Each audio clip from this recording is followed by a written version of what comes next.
بسم الله الرحمن الرحيم. قال الله تبارك وتعالى في القرآن المجيد والفرقان الحميد: يا أيها الذين آمنوا كتب عليكم الصيام كما كتب على الذين من قبلكم لعلكم تتقون. وقال تعالى في مقام آخر: شهر رمضان الذي أنزل فيه القرآن. وقال النبي صلى الله تعالى عليه وسلم: اذا دخل رمضان فتحت ابواب الجنة وغلقت ابواب جہنم وسلسلت الشیاطین، او کما قال النبی صلی اللہ تعالی علیہ وسلم۔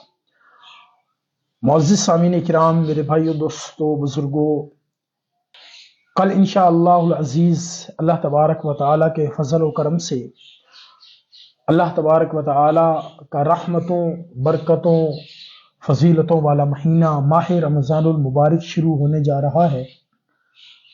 ماہ رمضان المبارک وہ مبارک بابرکت مہینہ ہے جس کے فضائل نہ صرف قرآن مقدس بلکہ کئی ساری احادیث مبارکہ سے بھی ثابت ہے، اور کئی سارے فضائل احادیث مبارکہ کے اندر جناب محمد مصطفیٰ احمد مجتبیٰ صلی اللہ تعالی علیہ وسلم نے اس مہینے کے حوالے سے بیان فرمائے ہیں۔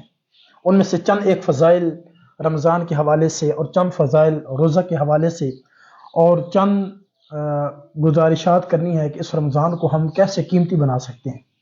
تو سب سے پہلے رمضان یہ وہ مبارک مہینہ ہے جس کو سید الشہور کہا جاتا ہے، یعنی کہ یہ تمام مہینوں کا سردار مہینہ اس مہینے کو کہا جاتا ہے۔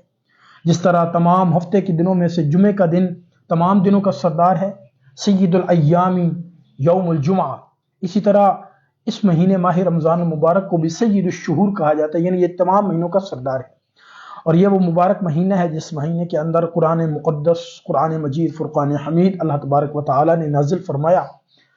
اور ماہ رمضان المبارک وہ مبارک مہینہ ہے جب یہ مہینہ شروع ہوتا ہے، جس طرح حدیث مبارکہ کے اندر بھی روایت ہے: اذا دخل رمضان فتحت ابواب الجنة وغلقت ابواب جہنم وسلسلت الشیاطین، کہ جب رمضان کا مہینہ داخل ہوتا ہے، شروع ہوتا ہے، تو جنت کے دروازے کھول دیے جاتے ہیں، جہنم کے دروازے بند کر دیے جاتے ہیں، وسلسلت الشیاطین، اور شیاطین اور جنات کو قید کر دیا جاتا ہے۔ تو رمضان المبارک بہت مبارک مہینہ ہے، بہت بابرکت مہینہ ہے۔ تو اس کے اندر جو اہم ترین دو عبادات ہیں، ایک روزہ ہے اور ایک نماز تراویح۔ روزہ کے فضائل تو ہر مسلمان کو اس کا علم ہے، ہر مسلمان کو اس کا پتہ ہے۔ روزے کے کتنے فضائل ہیں؟ بہت سارے روزے کے فضائل ہیں۔ اللہ تبارک و تعالی نے فرشتوں کے یہ ذمہ لگا رکھا ہے کہ وہ لوگوں کے اعمال لکھتے رہیں، کون کتنی نمازیں پڑھ رہا ہے، کون کتنی زکوٰۃ دے رہا ہے، کون کتنے صدقات دے رہا ہے، کون کتنے حقوق اللہ ادا کر رہا ہے، کون کتنے حقوق العباد ادا کر رہا ہے۔ اللہ پاک نے رجسٹر نامہ اعمال فرشتوں کے ذمہ لگا رکھے ہیں، وہ لکھتے رہتے ہیں۔ لیکن روزہ ایک ایسی اہم عبادت ہے جس کے بارے میں اللہ تبارک و تعالیٰ خود ارشاد فرماتے ہیں: قال اللہ تبارک و تعالیٰ الصوم لی وانا اجزی بہ، کہ روزہ میرے لیے ہے اور میں ہی انسان کو اس کا نعم البدل، اس کا بدلہ عطا فرماؤں گا۔ تو روزے کا بدلہ، روزے کا اجر و ثواب اللہ تبارک و تعالیٰ انسان کو عطا فرماتے ہیں، اور روزہ رکھنے سے اللہ تبارک و تعالیٰ کی ذات راضی ہوتی ہے۔ تو روزہ ایک اہم ترین عبادت ہے۔ اور اس کے بعد دوسری عبادت ہے نماز تراویح۔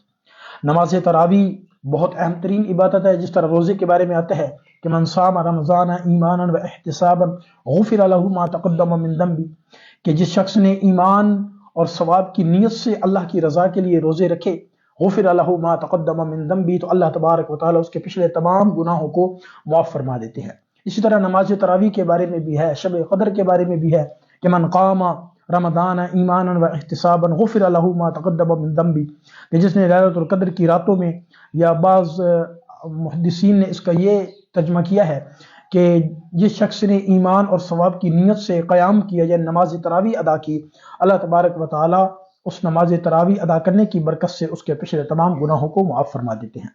تو یہ وہ مہینہ ہے، وہ مبارک مہینہ ہے کہ سارا سال انسان اللہ کی رحمت کو تلاش کرتے پھرتے ہیں، لیکن رمضان المبارک وہ بابرکت مہینہ ہے، وہ باسعادت مہینہ ہے، وہ مبارک مہینہ ہے جس مہینے میں اللہ کی رحمت انسانوں کو تلاش کرتی پھرتی ہے۔ اور اللہ تبارک و تعالیٰ کے محبوب صلی اللہ تعالی علیہ وسلم نے ارشاد فرمایا کہ روزے دار کی منہ کی بو جو روزے کی وجہ سے اس کے منہ میں پیدا ہو جاتی ہے، اللہ تبارک و تعالیٰ کے نزدیک وہ مشک سے بھی، کستوری سے بھی زیادہ اس کی اہمیت ہے، اس کی فضیلت ہے، اس کی خوشبو ہے۔ تو روزہ بڑی اہم عبادت ہے، نماز تراویح ہے۔ تو اسی طرح ہم رمضان المبارک کے مہینے میں جب داخل ہوں، جب چاند دیکھیں تو نیا چاند دیکھنے کی جو دعا ہے اس کا بھی اہتمام کریں۔ اللہم ادخلہ علینا بالجمن والایمان والسلامت والاسلام ربی وربک اللہ، اللہم اہلہ علینا بالجمن والایمان والسلامت والاسلام ربی وربک اللہ۔ یہ دعائیں ہیں چاند دیکھنے کی، تو اس کا بھی اہتمام کریں سارے مسلمان۔ اور رمضان المبارک کو ہم قیمتی بنا سکتے ہیں۔ پہلی چیز کہ ہم اس کے اندر قرآن پاک کی تلاوت کا اہتمام کریں، کیونکہ عام دنوں کے اعتبار سے آپ دیکھتے ہیں کہ ایک قرآن پاک کا ایک حرف پڑھیں تو اس پر 10 نیکیاں ملتی ہیں، لیکن رمضان المبارک ایسا مبارک مہینہ ہے جس کے اندر جو ہے وہ فرضوں کا برابر، ایک فرض کا برابر 70 فرضوں کے برابر کر دیا جاتا ہے، نوافل کا ثواب فرضوں کے برابر کر دیا جاتا ہے، ایک فرض کا ثواب 70 فرضوں کے برابر کر دیا جاتا ہے۔ من جاء بالحسنۃ فلہ عشر امثالها۔ اس طرح ہم قرآن پاک کا ایک حرف پڑھتے ہیں، اس پر ہمیں 10 نیکیاں ملتی ہیں۔ تو اب آپ اندازہ لگائیں، من جاء بالحسنۃ فلہ عشر امثالها، ایک نیکی لے آؤ تو اس کا بڑھا چڑھا کر 10 نیکیاں عطا کی جاتی ہیں۔ اور رمضان کا مہینہ، اس کے اندر ایک فرض کا ثواب 70 فرضوں کے برابر، ایک نیکی کا ثواب 70 کے برابر ہو جاتا ہے۔ تو کوشش کریں اس مہینے کے اندر قرآن پاک کی تلاوت کا اہتمام کریں، کیونکہ آپ صلی اللہ علیہ وسلم بھی اس مہینے کے اندر حضرت جبرائیل امین علیہ السلام کے ساتھ قرآن پاک کا دور کیا کرتے تھے، ایک سنایا کرتے تھے۔ تو یہ بھی اہتمام ہے۔ دوسرا، اس کے اندر نوافل کا اہتمام کریں، قضا نمازیں رہتی ہیں ان کو ادا کریں، نمازوں کے اندر سستی ہوئی ہے، کوتاہی ہوئی ہے، اس کے اندر وہ ادا کرنے کا اہتمام کریں، نوافل کا اہتمام کریں، نفلوں کا ثواب فرضوں کے برابر کر دیا جاتا ہے، کتنا اجر ہے اس کے اندر۔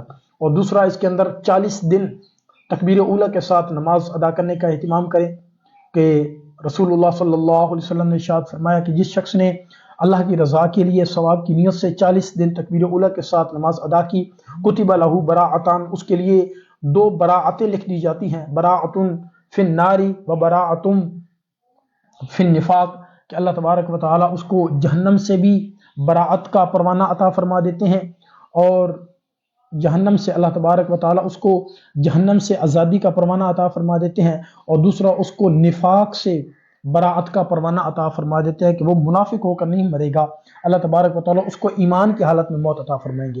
تو یہ ایسے اعمال ہیں جو کر کے ہم اس مبارک مہینے کو مبارک بنا سکتے ہیں۔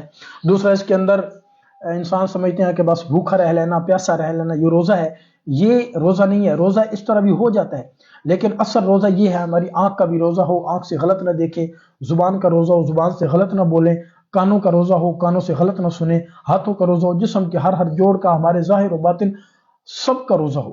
ہمیں اللہ کا خوف شامل حال، ہمیں پتہ ہونا چاہیے کہ اللہ ہمیں دیکھ رہا ہے، اللہ کا خوف ہونا چاہیے، پتہ چلنا چاہیے کہ ہم اللہ کے لیے روزہ رکھ رہے ہیں، اللہ کی رضا کے لیے رکھ رہے ہیں۔ اس کے اندر جھوٹ نہ بولیں، غیبت نہ کریں، چغلی نہ کریں، بہتان نہ لگائیں، غیبت نہ کریں، سود نہ کھائیں، رشوت نہ کھائیں، اور پڑوسیوں کو ایذا نہ دیں، اپنے مسلمان بھائیوں کو ایذا نہ دیں، کسی سے جھگڑا نہ کریں، کسی سے لڑائی نہ کریں۔ اگر کوئی آپ سے لڑائی کرتا ہے روزے کی حالت میں، جھگڑا کرنے کی بحث کرتا ہے، جھگڑا کرتا ہے، تو آپ اس سے صرف اتنا کہہ دیں کہ یار میرا روزہ ہے، میں بحث نہیں کرنا چاہتا، میرا روزہ ہے، بس اتنا کہہ دیں۔ ان چیزوں سے اپنے آپ کو بچائیں، حقوق اللہ کا اہتمام کریں، جتنے بھی اللہ کے حقوق ہیں، 5 وقت نماز کا اہتمام کریں، روزہ رکھنے کا اہتمام کریں، سحری کا اہتمام کریں، افطاری کا اہتمام کریں، افطاری کے وقت دعاؤں کا اہتمام کریں، سحری کے وقت دعاؤں کا اہتمام کریں، نماز تہجد کا اہتمام کریں۔ اس مہینے کے اندر آسان ہے، کیونکہ سحری کے لیے تو اٹھنا ہی ہے، بندہ کچھ گھنٹہ ڈیڑھ پہلے اٹھ جائے اور نماز تہجد ادا کر لے۔ اسی طرح جو باقی اعمال ہیں، اپنے گھر والوں کے حقوق ہیں، حقوق العباد ہیں، اپنے پڑوسیوں کے حقوق ہیں، رشتہ داروں کے حقوق ہیں، اگر کسی سے ناراض ہیں تو اس سے راضی ہو جائیں اس مہینے سے پہلے۔ تو یہ بڑا مبارک مہینہ ہے، بڑا بابرکت مہینہ ہے۔